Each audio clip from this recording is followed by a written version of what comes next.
I'm pregnant for your husband, Amanda said to Julie.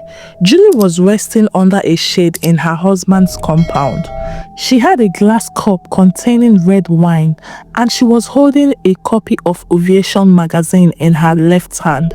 She sipped the wine and then flipped through the magazine, enjoying an excellent weekend before the interruption by Amanda, who gained access into the compound after bribing the gatesman with 1,000 naira. What did you just say? Julie asked with a worried face and troubled voice. She gently placed the cup of wine on a table before her. She lifted her face from the magazine she was reading so as to look at Amanda, who was also looking at her as if she was searching for something on her body. I said I am pregnant for your husband. Did I put water in my mouth? Or do you have infection in your ear? Your husband, Chief Maduka, got me pregnant and I have come to tell him of his responsibilities, Amanda said. Her courage and the way she spoke told Julie that she was not playing, but Julie still chose to take what Amanda was saying with a pinch of salt, even though she was deeply worried about it. What kind of a joke is this? What do you mean you are pregnant for my husband? Where do you know my husband? Where did he see you and how did he get you pregnant? Julie asked with a mild laughter on her face. She was laughing, but inwardly she was troubled. She knew Amanda cannot just jump out from the bush and start talking of being pregnant for Chief Maduka, but she still chose to behave as if the whole thing was a joke. So you don't know how a man gets a woman pregnant? As old as you are, you still don't know the process of getting a woman pregnant? Well, I will spare you the details and just go into the building and occupy my position. Please, come and show me where I'll keep my things, Amanda said with a little shakara in her voice. She lifted her bag and started moving into the building with speed. She took a look at the large and beautiful compound, and she was happy in her heart that the place would finally become her home. This is my dream home. I have always dreamt of this day. I'm happy I'm alive to see the day I'll move into Chief Maduka's house, Amanda said to herself as she entered the building. As soon as she entered the spacious living room, she turned on the television and started feeling at home.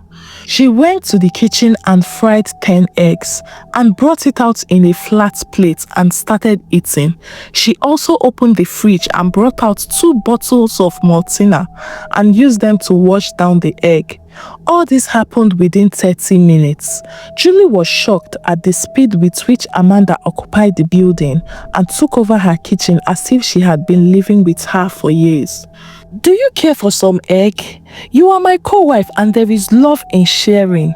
Gone are those days when co-wife fights each other. Oh. In today's world, we can actually share everything in peace, including the man, Amanda said as she swallowed a chunk of fried egg she was chewing. She drank some malt too and cleaned her lip with a piece of white tissue. Come on, shut up your mouth. Who is going to be sharing man with you? Come, this girl. If I close my eye and open it, and I still find you here, I will call the police to arrest you. I will lock you up and throw the keys to your cell into the Atlantic Ocean. Leave my house within the count of 10, Julie said with anger in her voice. She was really upset, and if you drop a raw yam in her heart, the yam would boil. You better stop that childish behavior and don't even start counting to 10, because I will not move an inch. If you close your eyes and open it, you will see me here, Gidibam. How can you ask me to leave my husband's house? Are you okay? You are asking me to divorce my husband on the day of my wedding. Your husband got me pregnant and I have moved it. I'm here to stay, and it is high time you start treating me like a co-wife, Amanda said without mincing words. She was very emphatic as she crossed her legs and sat like the madam of the house. Julie stepped out of the room, brought out her phone and was about calling the police when her husband drove into the compound in his Rolls Royce. Chief Maduka is a very rich oil magnate who is well known and who had made money very early in life. He is so rich that people use his name as a reference when talking about money. He is 46 years old and his wife is yet to conceive at the age of 37. He got married to her 12 years ago. Her inability to conceive had been a problem to her. What is the problem? Why do you look so troubled? Chief Maduka asked as he stepped out of the car. There is a big trouble and you arrived just in time. Let's go inside, Julie said, dragging her husband into the living room. They entered to find Amanda sitting comfortably, remote in her hand, flipping channels to Z World. She acted like she didn't see them. This lady here says you got her pregnant. Is she telling the truth? Don't try to lie to me because I will find out, and if I do, you won't like what happens, Julie said, her voice shaking with anger. Chief Maduka looked stunned. He stared at Amanda, racking his brain to see if he recognized her, but no matter how hard he tried, she didn't look familiar. Darling, this is the first time I am seeing this girl. I have never met her before today, Chief Maduka said calmly, though his heart raced. He knew he had been with so many women, but Amanda's face didn't ring a bell. You are not telling me the truth. How did she find our house? How does she know your name, your face, and this address? Answer me now, because I am losing my patience, Julie shouted, her frustration boiling over. Why are you talking to our husband like that? Amanda interjected. You are supposed to speak to him with respect. He's the man of the house and he has every right to bring another wife into his home. It is his decision. Shut up your mouth. Who is your husband? Chief Maduka roared. I didn't bring you into this house. I don't know you and I didn't sleep with you. Pack your things and leave before I strangle you with my bare hands. Amanda laughed as if she hadn't heard the threats. She stood up, walked out of the living room and found a vacant room in the massive house. She moved her bags in it and settled down like she owned the place. I have come to possess my possession. Nobody can stop me, Amanda said to herself, lying on the soft mattress. Within minutes, she fell into a deep sleep, unbothered by the commotion she had caused. The next morning, Amanda woke up feeling excited. She headed to the kitchen to prepare breakfast, but ran into Chief Maduka along the way. Why have you refused to come into my room since I moved into this house? I'm also your wife, and I deserve to be treated like one. Instead of fulfilling your bedroom duties, you avoided me completely. I've been sleeping alone for days now, Amanda said, blocking Chief Maduka as he tried to leave for work. Chief glanced at her, his face hardening. I am not your husband. I didn't marry you and I didn't get you pregnant. I don't owe you any bedroom service. The sooner you understand that, the better for you. You should be grateful I have allowed you to stay in my house until you give birth.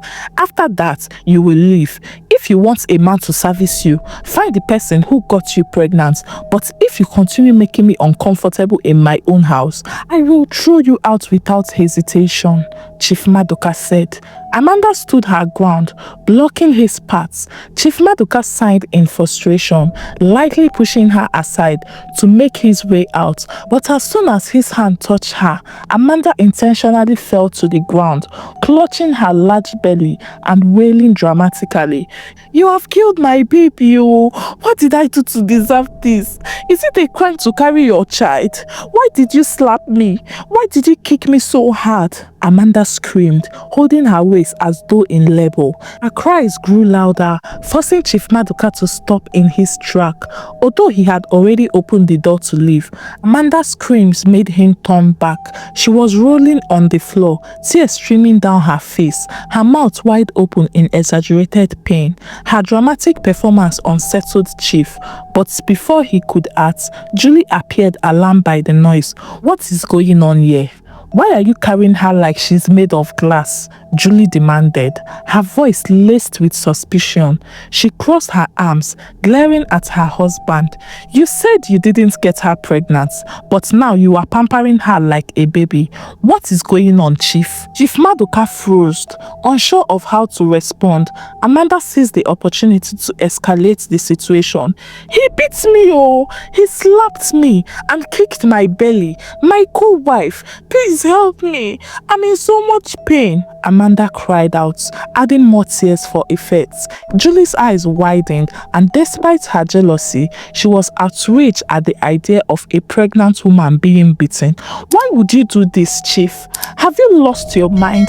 You deny getting her pregnant, yet you beat her. What if something happens to her or her baby? I warned you to send her away, but you refuse. Now this, Julie shouted. Chief Maduka shook his head in disbelief.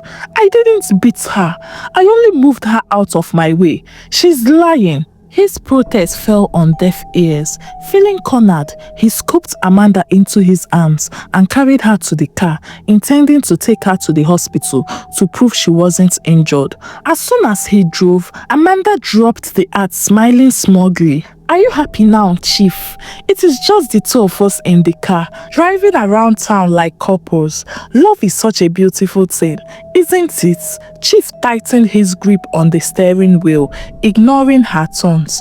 Don't act like you don't like me, Amanda teased. Look at me and enjoy my beauty. You are so uptight. Is this how you treat Julie too?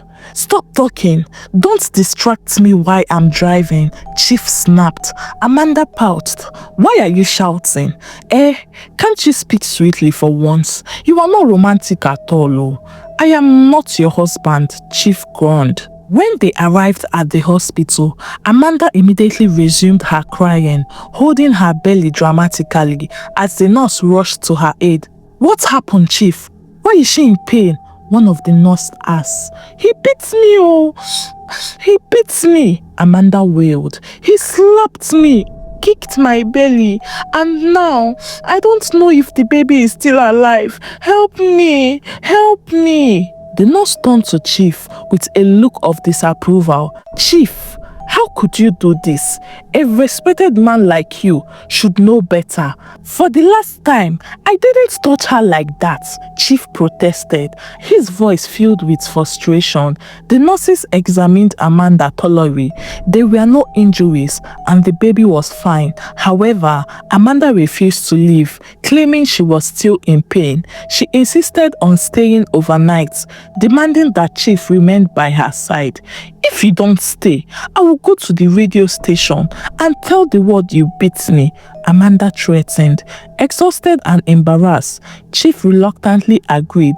That night, in the privacy of the hospital ward, Amanda's relentless manipulation worked. Chief, unable to resist, gave in to her advances and they made love that night. The next morning, Julie sat in the living room, her face clouded with worry as she spoke on the phone.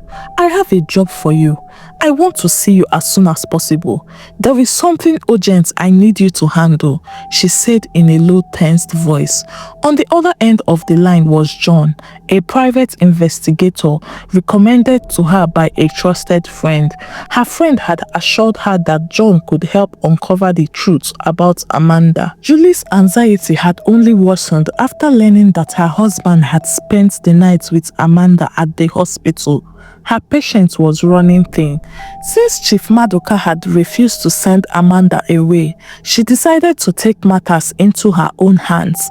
She knew that keeping quiet any longer could cost her the position she had worked so hard to secure in the household. I'm on my way, Ma, John replied confidently. Your friend already gave me your address. I'll be there in a few minutes. Don't come to my house, Julie interrupted sharply. Your presence here might raise suspicions. Let's meet at Shira Hotel. I'm already here waiting for you. We can't talk at home. The people I want you to investigate are in my house. John immediately adjusted his plans, taking a sharp turn and heading towards Shira Hotel. Meanwhile, Julie had driven herself there earlier under the guise of going to the salon. She told the driver that there was no need to accompany her, wanting to keep everything discreet. While waiting, she ordered a glass of champagne and sat in a corner, sipping thoughtfully. Her mind raced with questions. Who is Amanda? Where had she come from? And why was she so determined to destroy my home? I will find out everything about this imposter, Julie muttered to herself. Her voice trembled with barely suppressed rage. If she's really pregnant for my husband, I will deal with her myself. She won't take over my home. I will fight and I will win. She tried to maintain a calm exterior, but the glances from other hotel patrons made it clear her emotions were slipping through. Moments later, John arrived, a middle-aged man with sharp eyes and a confident demeanor. He walked straight to Julie. "My name is John, and I am at your service. Whatever information you need, I will get it for you fast. Just make sure the pay is good," he said as he took a seat opposite her. Julie signed a waiter and ordered champagne for him.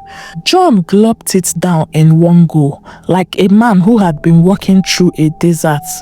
"There is this girl who wants to snatch my husband," Julie began, her tone cold. "She claims to be pregnant for him. My husband denies it, but I don't know what the truth is. I need you to find out everything: where she's from, her education, her job, history, and most importantly, if the child is his. I want results fast. She's already 7 months pregnant." John leaned back, his expression serious. "My fee is 5 million naira, ma. Half up front and the rest upon completion," he stated plainly. Julie didn't flinch. "Money is not the issue. In fact, I will pay you 7 million to get the job done quickly. I can't afford to lose my husband. I have never conceived for him, and if this woman has his child, I will be thrown out of the house. Type your account number into my phone," she said, handing him her device. A few minutes later, John's phone buzzed with a credit alert of 4 million naira. He grinned. "When the job is done, I will send the remaining balance for you," Julie said. "Well, that is not a problem. I will need her name and phone number, as well as your husband's phone number and work address," John replied, his confidence growing with the hefty payments. Julie provided Amanda's phone number, one she had secretly taken while Amanda was asleep. "Please, no excuses or failures," Julie said, her voice breaking. Tears welled up in her eyes, but she quickly wiped them away, grabbing her car key and left the hotel. John wasted no time. He entered Amanda's number into his Truecaller app. Her full name popped up, Amanda Eze. The app also showed that she worked as a cleaner at Ataraka Hotel. Armed with this information, John drove straight to Ataraka Hotels and approached the receptionist. "Do you know anyone named Amanda Eze?" he asked casually. "Yes, she's one of our cleaners," the receptionist replied without looking up from her computer. "But she's on leave. She's pregnant and won't return until after her delivery." John felt a surge of satisfaction. He was on the right track. "Do you happen to know Chief Maduka? He asked me to deliver a parcel to Amanda," he said, trying to sound nonchalant. The receptionist's demeanor shifted. "Why all these questions? Are you a police officer?" she asked suspiciously. John smiled. "No, I'm just a delivery man. I was told to hand the parcel to her directly." "Well, yes. Chief Maduka is one of our top clients. He's here almost every weekend. If you want, I can take the package to Amanda for you," the receptionist said. "Thanks, but I will need to deliver it to her myself. I appreciate your help," John replied. Satisfied with the new lead, John drove to a quiet spot and called Julie. "I have a breakthrough," he announced. "Amanda is a cleaner at Ataraka Hotels, and your husband visits that hotel every weekend. I will gather more details tomorrow," John said. Julie's voice was tight with emotion. "I knew it. He has been lying to me all this long. Now, I will expose him," she said before ending the call. It was difficult to imagine that Julie had never suspected her husband of cheating, not even once. She trusted him with all her heart, loving him with unwavering devotion. Chief Maduka had always treated her like a queen, showering her with affection and attention. Despite her struggle to conceive, their adventurous love life remained intact. Many had advised him to take a second wife to bear children, but he rebuked them harshly, declaring to anyone who would listen that his love for Julie was unmatched and unshakable. Their marriage was the envy of many. Chief Maduka had even bought numerous properties in Julie's name, solidifying his devotion to her. So when John the private investigation revealed that her husband was a regular patron of the hotel where Amanda worked, Julie was utterly shattered. The idea of her honorable husband sleeping with a hotel cleaner felt too disgraceful to believe. This can't be true, Julie thought to herself, fighting the tears that threatened to spill. Though the evidence was mounting, she clung to hope that it was all a terrible mistake. Confronting her husband seemed premature. In their next meeting, Julie sat with John at Shira Hotel. She was sipping a cup of champagne while John casually drowned another glass of champagne. The sight of him gulping drink after drink made her wonder if alcohol fueled his investigative prowess. "I wanted to confront my husband last night," Julie began, her voice trembling. "But I couldn't. What if I'm wrong? This man has never given me a reason to doubt him. He's my dream come true. Why would he stoop so low to sleep with a cleaner? Am I no longer beautiful?" John leaned back, a knowing look in his eye. "The problem with most of my clients is trust. We often don't realize that people we love the most are the one capable of hurting us deeply." He swilled his glass before finishing the champagne. "Well, I have found more information, and trust me, you will be shocked when I'm done with this case." Julie leaned forward, her heart pounding. What else have you discovered? "Do you have proof that my husband slept with Amanda? What did you find out?" John poured himself another glass, taking his time to answer. "Well, I hacked your husband's WhatsApp account," he began, "and discovered something interesting. He has never chatted with Amanda. In fact, your husband has 7 side chicks, but Amanda isn't one of them. There is no record of them communicating, not even once, before she showed up at your house." The revelation hit Julie like a sledgehammer. Her husband had multiple mistresses. The love and trust she had built her marriage on began to crack. Then why is Amanda claiming he's the father to her child?" she asked, her voice breaking. "I hacked Amanda's WhatsApp too," John continued. "In one conversation with a friend named Amaka, she mentioned planning to get pregnant for your husband. She didn't go into details, but I have a theory. I will need to confirm it by obtaining the CCTV footage from Atarako hotels. Once I analyze it, we will know exactly what happened. By tomorrow, you will have the full story," John said. Julie nodded, barely holding back her tears. I can't keep living like this," she whispered. "My house feels like a battleground. Amanda is a stranger, yet she's tearing my life apart. Please, John, help me unravel this nightmare before it is too late."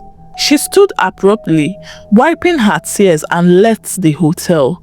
Later that day, John went to Ataraka Hotels, determined to get the CCTV footage. The head of the security, an older man in a faded blue uniform, was initially resistant. "You think I would just hand over these recordings?" the man scoffed. "This is a breach of our client's privacy." But John, a seasoned investigator, knew how to handle such situation. Sizing the man up, he concluded that money would do the trick. "Here is 200,000 naira," John said, slipping a wand of cash into the man's hand, along with a hard drive. "Copy the videos for me. It is a matter of life and death." The security man hesitated, but eventually softened. "Well, "Come back in an hour time," he said. "Money answereth all things," John muttered to himself, waiting at the hotel reception with a smirk. An hour later, armed with the hard drive, John returned home and began analyzing the footage. The recording spanned several months, and he fast-forwarded through hours of footage to save time. Chief Maduka appeared in countless clips, arriving every weekend with different women, but there was no evidence of him arriving with Amanda. Then, something unusual caught John's eyes.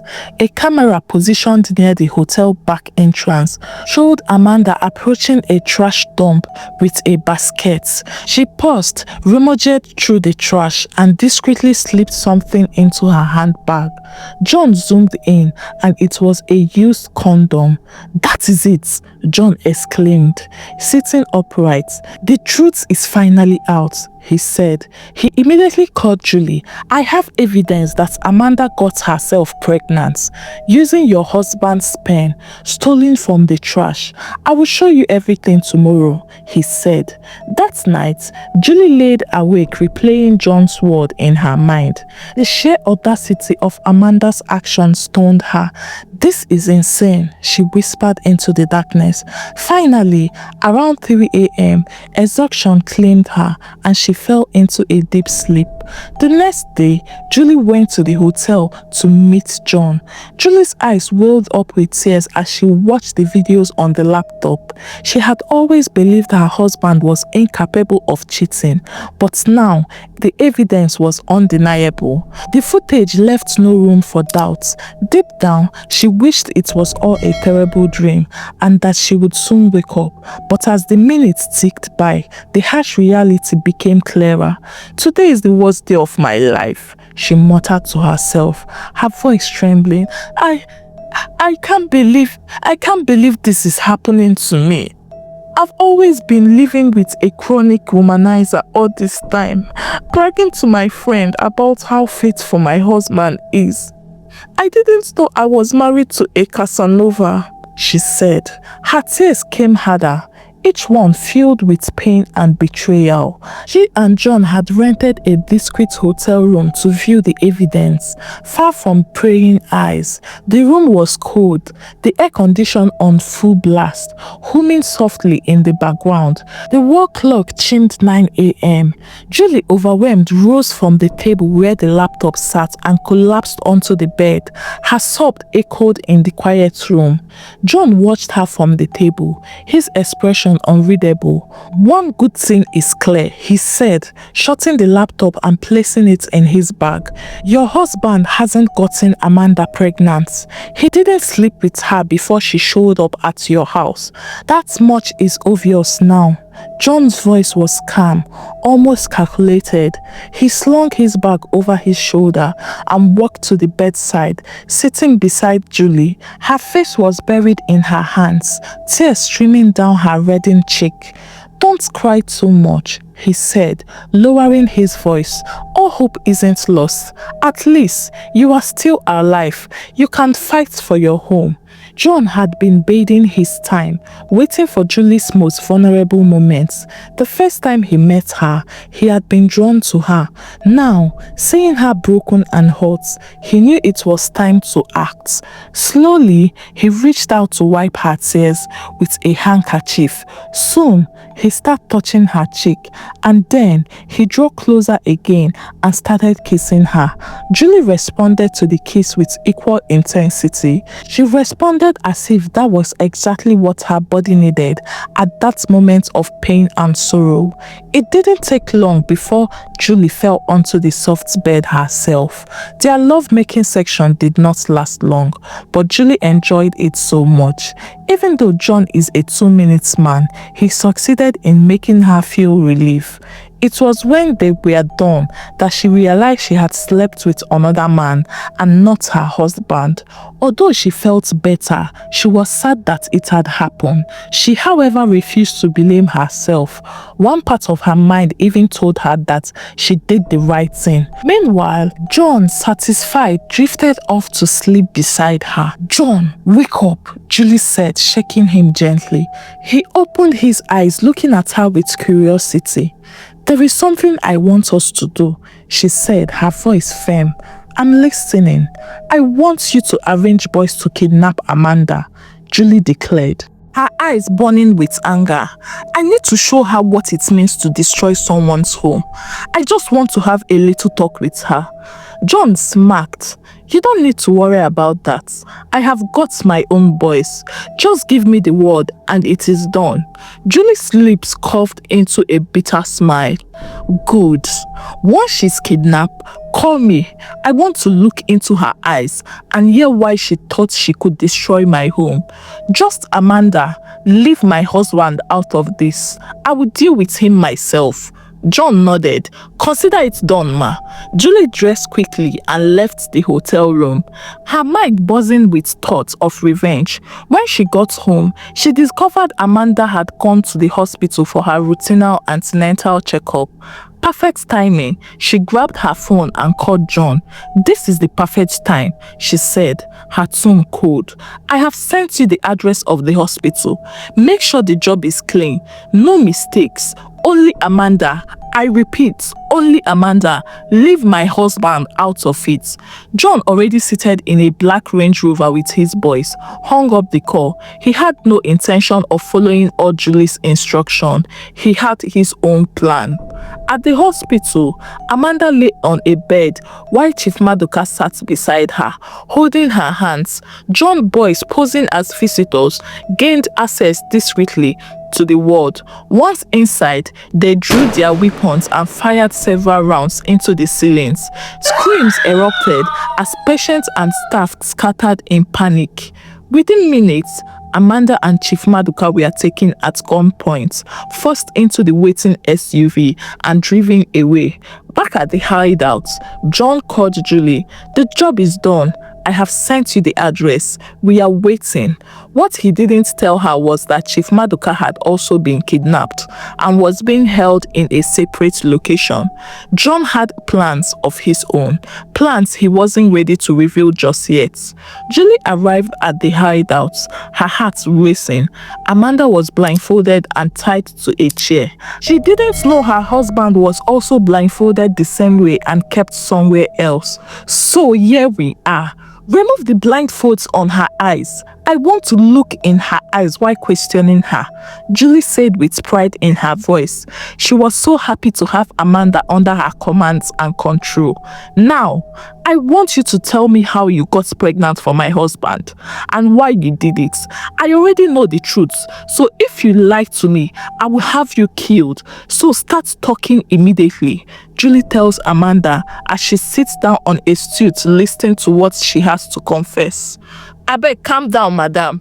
And please don't shout at me. You asked them to bring me here, and they have brought me to you. Why are you now shouting as if I want to run, as if I want to escape? My pregnancy is already 9 months, and I cannot obviously run with it. So you better calm down and don't shout. There is no point shouting." Amanda was talking confidently to Julie, who was sitting on a stool before her. Amanda was not scared of the tough-looking boys holding loaded guns in the uncompleted building. Julie wondered where she got the courage to still open her mouth wide and talk, despite being in clear danger. "I asked you for the last time. How did you get pregnant for my husband? Don't test my patience. I can be very dangerous. I assure you of that," Julie said, trying to sound very tough. But Amanda was not cowed by the threat. "Look, madam, it is unfortunate that you don't know your husband. You don't know that he's a community husband. Your husband na community prick. Your husband has slept with every lady in Lagos. You call that one husband? Look, my sister, the man you call your husband does not actually belong to you alone. He is a community husband. He belongs to all of us," Amanda said. Gradually, she was taking over the conversation and turning the table against Julie. She spoke very confidently, and the thing she was saying hit Julie's heart like bomb. Julie did not want to ask the bad boys to harm her because of the pregnancy. She was angry, but there was limit to what she had the courage to do. I'm warning you to mind your tongue. Be careful with things you are saying about my husband. If you don't answer my question right now, I will have your tongue removed with a knife," Julie threatened. She knew her threat was an empty one. She was just trying to sound strong to scare Amanda. "Look, Madam Julie, or whatever they call you, I'm not under any obligation to answer your questions, but I will just tell you how and why I got pregnant for your husband. Like I said, your husband is our community property. He belongs to the streets. He belongs to all of us and not you alone. I know you have gone to the hotel where I work, and they must have told you that your husband is our biggest customer. Well, your husband has a permanent room there. No other guest uses that room except him. Every week, your husband lodged in the room with different girls. He likes women a lot. I'm the one who cleans that room every morning, and I used to wonder why your husband is such a chronic womanizer. Why would he be chopping every lady he sees in Lagos?" Amanda asked no one in particular. Julie was watching and listening to her calmly. Even the bad boys in the building had calmed down as they listened to Amanda's story. "I decided on my own that I will teach your husband a bitter lesson. Maybe after this lesson, he would be careful with his life. Every morning, while sweeping his hotels, I came across many used condoms in the dustbin. Some of the lovemaking balloons still contain male liquid fertilizer. I picked one of them and decided to try my luck, and boom, I got pregnant. Now I'm carrying your husband's baby without him sleeping with me. Isn't that great?" Amanda asked Julie sarcastically. She started laughing very loudly, as if the situation at hand was funny. It was not funny, at least to Julie. Although she already knew the truth, the pain she felt after watching the video earlier came back to her. Julie felt like slapping Amanda, but she resisted the idea. "Well, as I was saying, your husband will learn his lesson and stop being a womanizer. What I did would actually help his life. Number one, once your husband learns the truth about how he got me pregnant without touching me, he would think twice next time he wants to take a side chick to a hotel. Also, he's going to take responsibilities of this baby. You know, you people are yet to have any child, so there is no way your husband will push me out. He needs this baby more than I do. My plan turned out to be a good one. He would eventually push you away and marry me because obviously you are barren," Amanda said. At that point, Julie was unable to control herself anymore. She raised her right hand to slap Amanda, but she quickly resisted the temptation. She dropped her hand again and started crying. She made up her mind to punish Amanda in a way that would make her feel pain. "I am not barren," Julie said to Amanda. "Oh yes, you are barren.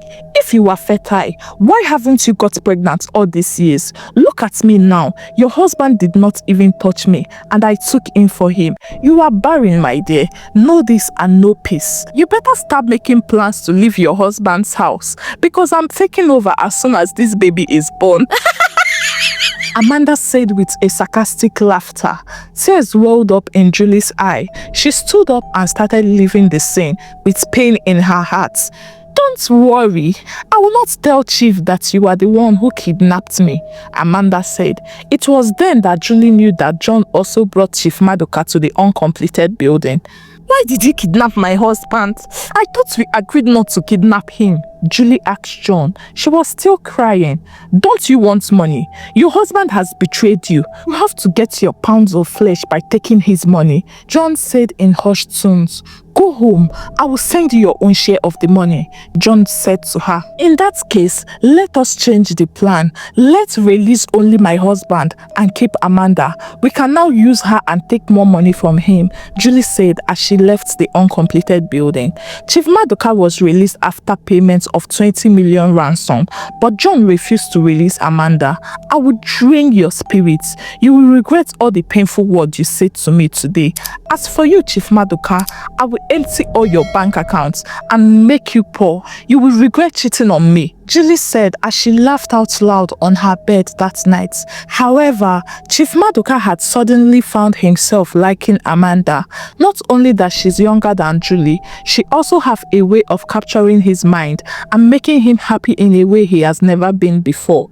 They were starting to get along before the kidnapping incident happened. He had no intention to chase away Julie, but what he wanted to do was to allow Amanda give birth and then conduct a DNA test on the baby to confirm if the pregnancy was really his. But on the day they were kidnapped, Amanda had opened up to Chief Maduka when they were being driven to the kidnappers' den. She told him all the truth about how she stole his male liquid fertilizer and used it to make herself pregnant. "I did it to teach you a lesson. Please, if we don't make it out alive from this kidnappers' den, kindly forgive me. I never wanted to destroy your home. I only wanted to carry a child of a rich man. I came from a poor background, and I knew getting pregnant for you would be my surest passport to banish poverty. That is why I did what I did," Amanda said when they were in the kidnapper's car. Chief Maduka was shocked by what Amanda had told him, but he didn't have the time to process the information properly because of the constant harassment from the kidnappers. But now that he had been released, he now had the time and mental preparedness to think of the implication of what Amanda had said. He knew clearly that Amanda was telling the truth. He remembers the uncountable times he had dropped the condom in the hotel room where he sleeps with different women. She's probably telling the truth, although what she did was not right. But if I will become a father through that means, I truly don't care. That means I will soon carry my own baby. My goodness, I can't wait. Chief Maduka said he was under a shade in the big compound drinking wine and reflecting on the whole situation. Chief Maduka suddenly remembered that Amanda was still in the kidnappers' den and he instantly became worried again. It was barely 24 hours after he was released. He had offered to pay ransom for Amanda, but the kidnappers declined. "Amanda is certainly carrying my baby. I will fight with all the fibers in my body to bring her back home safely. I will give it everything I have. Amanda will return home and deliver my baby. I will fight the kidnappers with all the resources available to me," Chief Maduka said with anger in his voice. He placed the cup of wine on the table and went into the house to talk with Julie. "My love, I want to confess something to you," Chief Maduka said to his wife. Julie, who was scrolling through TikTok with her phone, she was lying down on one of the beautiful sofas in the living room. Julie is not a fan of television. Anytime she's mentally stressed, TikTok is the place she goes to watch short videos and have fun. She has refused to betray her emotions. Since her husband's return from the kidnappers' den, she refused to display any form of anger, but instead, she started showing concern for Chief and Amanda's well-being. When Chief returned without Amanda, she lied to him that the situation broke her heart. "What do you want to confess, my darling?" Julie asked with deep concern in her voice and face. She sat up and sharpened her eyes to listen to her husband, who by then sat beside her on the white sofa. Amanda told me how she got pregnant for me, and I'm convinced that she was telling the truth. She said she stole the condom which she used to get herself pregnant. She told me this the day we were being kidnapped. I strongly believe she's saying the truth because I remember taking women to the hotel where she worked. Please, forgive me for cheating on you with other women, Chief Maduka pleaded with his wife. Did I hear you say forgive? Julie asked tenderly. Yes, my dear, it was a mistake to have cheated on you, but the most important thing right now is that the life of the baby is at stake because Amanda is still in the kidnappers' den and we must find a way to rescue her for the sake of the baby. Please, my wife, you know we are yet to have children and maybe God wants to bless us with a baby through her. Please forgive me and support me in my effort to release her, Chief Maduka said to Julie. He was kneeling down, but Julie held him up respectfully. Please, please, stand up, my darling husband. Please, there is nothing to forgive. I know you love me dearly, and what must have happened at the hotel was a mistake. I have forgiven you, and I will join you to fight to rescue Amanda.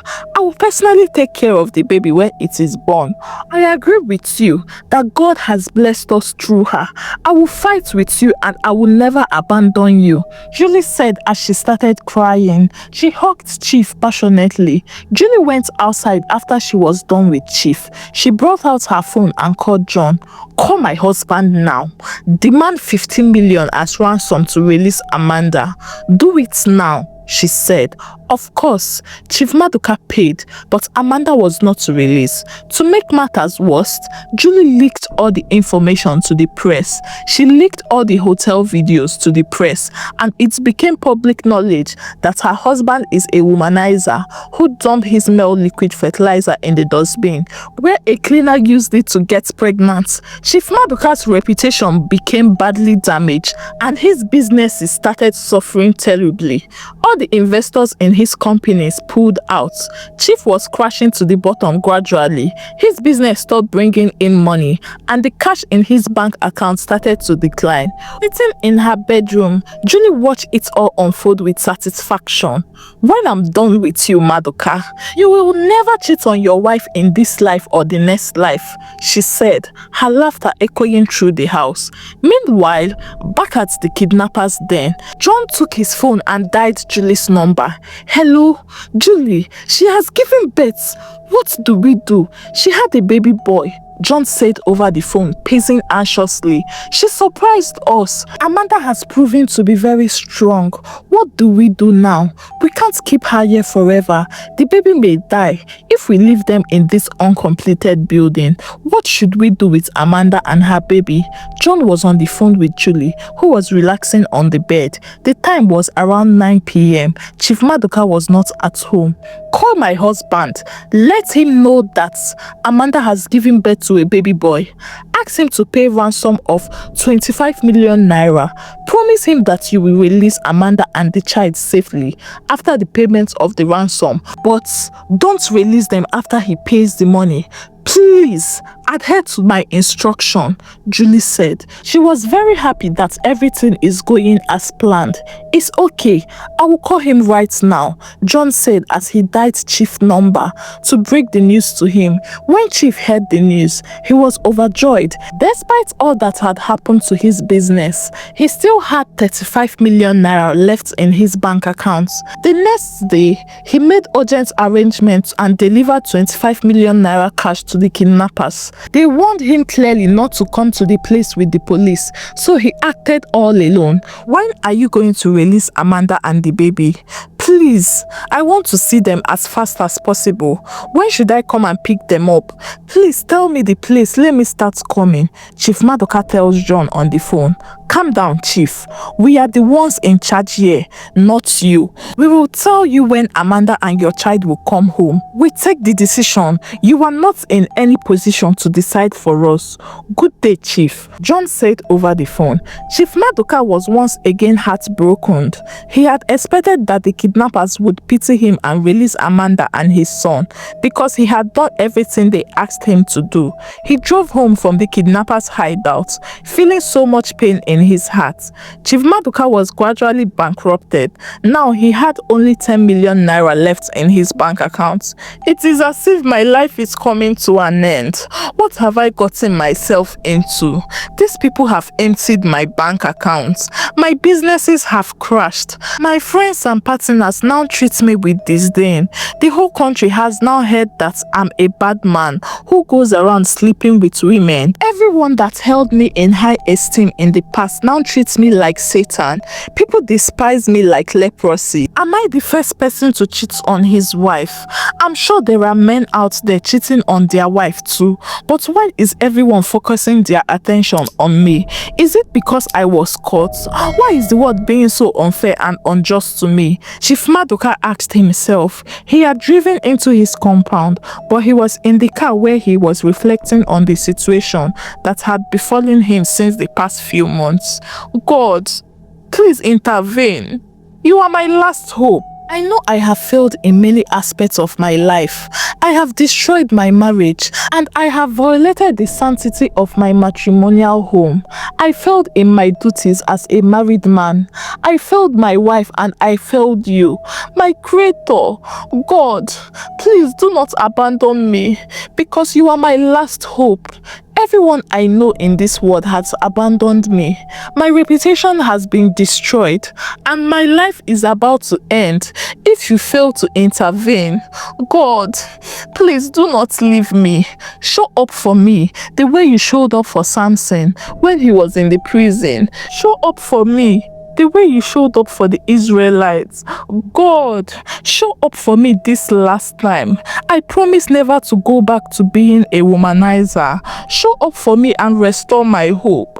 Help me and rescue Amanda and the child from the kidnappers' den. At least, let me have something to show for all the suffering I have gone through in the past few months.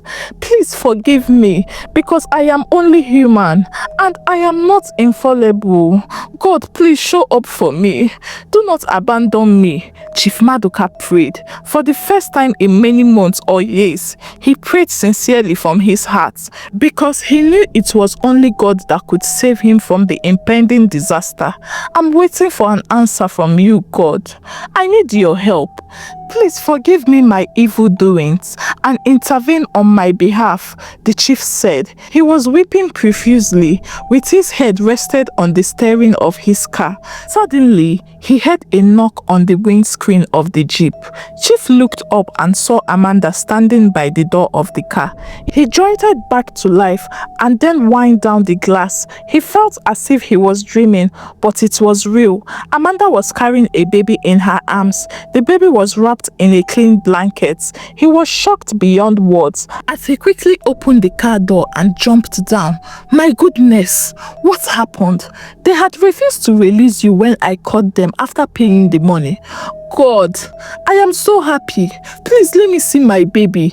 Let me see his face, Chief Maduka said as soon as he came out of the car. He uncovered the baby's face and thought he looked very handsome.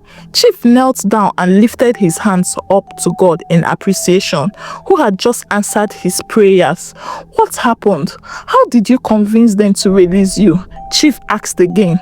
It is a long story, but the kidnappers said they were tired of me and they did not want the baby to die in their hands, Amanda said with a mild smile. Let us go inside, Chief Maduka said after recovering from the initial shock he felt. What of Julie? Amanda asked. She's inside the house, Chief responded as they entered the building with the baby. Meanwhile, Julie was upstairs at the balcony. She called John on the phone. What happened? Why did you disobey my instruction? I told you not to release Amanda, but I'm upstairs now and I can see her coming into the house with my husband. Why? Why did you do this to me? Don't you know she would expose me to my husband? You have ruined all my plan, and this thing you did may ruin my life. Julie was almost shedding tears as she spoke to John on the phone. She was at the balcony of the big house and she was looking at Chief Maduka and Amanda as they were walking gently into the building. Her heart skipped. She became very uncomfortable. You should have called me and tell me she was returning home. At least let me run away to avoid being embarrassed and treated with scorn. You know she saw me when I came to your hideout, and yet you still went ahead to release her.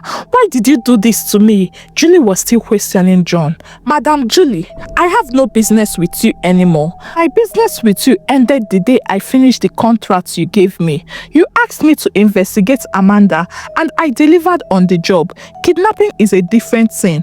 I didn't do that one for you. I did it for myself. Thank you for giving me the information on how to kidnap your husband and his pregnant side chick. But I'm sorry to announce that all the money made from it belongs to me. You have no share in it. I and my boys took the risk and all you did was to provide information. Well, just so you know, know, I have shared the money with my boys, and you will never be able to see me again. As for what would happen to you, well, I don't know. It is your cross and you have to carry it alone," John said. He was laughing over the phone as he spoke to Julie. The laugh that supposedly conveyed the message that John has succeeded in his mission and is now swimming in the money he made through Julie. Julie's heart was filled with pain. She felt so terrible and bitter. She felt betrayed. She knew John had plugged her into a chaotic situation. "I am in deep trouble. What am I going to do? Amanda will expose me, and I will be arrested for conspiracy and aiding kidnapping and ransom taking. I did not even get any money from the deal. God, I don't want to go to jail," Julie said as her eyes welled up with tears. The thought of facing shame in the hands of Amanda and her husband disturbed her heart so much. I don't think I'll be able to face this shame. I can't take it," Julie declared as she attempted to jump off from the third floor of the 4-story building. But just before she lifted her legs to the end of it all, Amanda came from behind and tapped her gently. "Don't do it, Julie. There is no need to end it. There is still hope. Don't worry. I will not tell anyone what you did to me and Chief. No one will know that you were behind the kidnapping incident. Your secret is safe with me, and I will take it to the grave. Come, let's go so that you can see the baby. He's so handsome," Amanda said from behind. Julie was surprised to see her. She still looked haggard due to the physical stress she passed through in the hands of the kidnappers. Julie did not say a word as she gently followed Amanda to where the baby was kept. When she saw the baby, she knew clearly that it belongs to her husband. The physical resemblance was too much. When she finished observing the baby, Julie went to her room and started weeping. She remembered how many years she had lived with her husband without getting pregnant even for once, and then another lady got pregnant for the man just by using his male liquid fertilizer she picked from the dustbin. The situation troubled her heart greatly. She wept all day without coming out of the room. She starved herself. In fact, she had no appetite for food. At around 7 a.m. the next day, Julie heard a knock on her door. She managed to stand up from the bed and open the door. It was Amanda. "I came to tell you that I'm going," Amanda said. She was clutching her baby. Where are you going to? And why?" Julie asked with surprise written on her face. "I am going back to my house," Amanda said with a tender voice. She spoke with an emotional tone. Why are you leaving? I'm supposed to be the one to leave for you to stay. You have a baby for my husband now. Officially, you are the woman of the house. I'm just like a man, unable to get pregnant after many years. I'm not fit to be called a woman," Julie said as tears rolled down her eyes again. Amanda entered the room and sat on Julie's bed. "Look, Julie, I was wrong in what I did. I was not supposed to have gotten myself pregnant without your husband knowing about it. What I did was despicable. I also brought the pregnancy into your house, and I almost destroyed your home. That is despicable if you ask me. I was consumed by my ambition to escape poverty through your husband. But now, he has lost almost all his money to the kidnappers," Amanda said before pausing to attend to the baby, who had started crying. She unzipped her dress and brought out her milk factory and started to feed the baby. The baby grabbed the tip of the milk factory with his lip and started feeding happily. "Look, I don't blame you for kidnapping me. I don't blame you for everything that had happened after I came into your home like an intruder. You did what you did to protect your territory. If I were in your shoes, I would have done the same, if not worse. So don't beat yourself up because of how you treated me or how you arranged for your husband's kidnap. Any woman could have done the same to protect her home. I am not holding it against you, and the secret will die with me," Amanda said. So please, I want you to continue to live with your husband in peace. I will never come in between you and your husband. Please, the two of you should not separate. I know one day you will get pregnant and have a baby of your own. Goodbye, Julie, Amanda said as she stood up and left the room. As she was going, Julie called her back. Please, can I carry the baby just once? I just want to feel a baby in my hands, Julie said tenderly. Amanda turned and handed the baby to her. As the child reached her arms, she started weeping. She felt a lot of emotions. She handed the baby back to Amanda and quickly rushed back inside her room. After Amanda left, Julie and her husband felt as if they were strangers. Although Julie still cooked for her husband and they were still making love to each other, but they knew something terribly wrong had happened to their relationship and romance life. The love in their home was gone, and it stayed like that for 3 months before they decided to talk and settle things. It was my fault, but this would never happen again, Chief Maduka said to his wife. I have already forgiven you. I also have a good news, Julie said. What is the good news? Chief asked. I'm pregnant, Julie said with excitement in her voice. Chief Maduka jumped up and hugged her passionately. Oh my goodness, I am so happy. Finally, I'm having a child with my real love, Chief exclaimed with a loud voice. On the day that Julie gave birth, they came home from the hospital and met a surprise at home.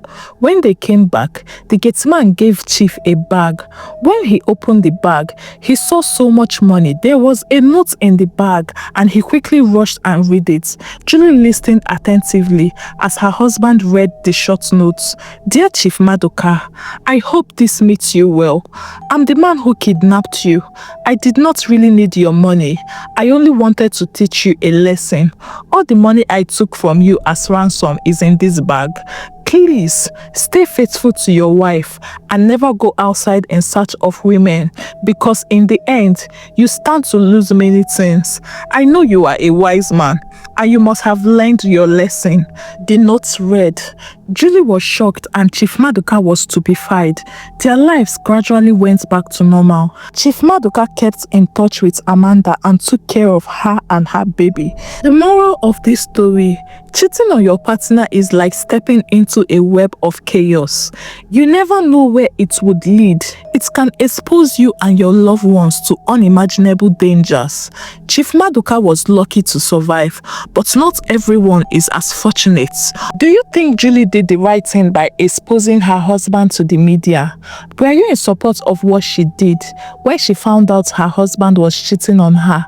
Do you think all side chicks should be like Amanda? Tell me your thoughts about this story in the comment section. Thank you so much for watching, and if you have a cheating friend, share this video to him or her so they would learn one or two from it. I just want to use this opportunity to thank you all for sticking with me throughout 2024. The likes, the comments, the shares. I can't explain how grateful I am to every one of you. You are not just a subscriber, but you are my testimony. I just want to say thank you, and I hope you enjoyed your Christmas holiday and have a lovely new year, and stay tuned for more exciting stories. Bye till next time.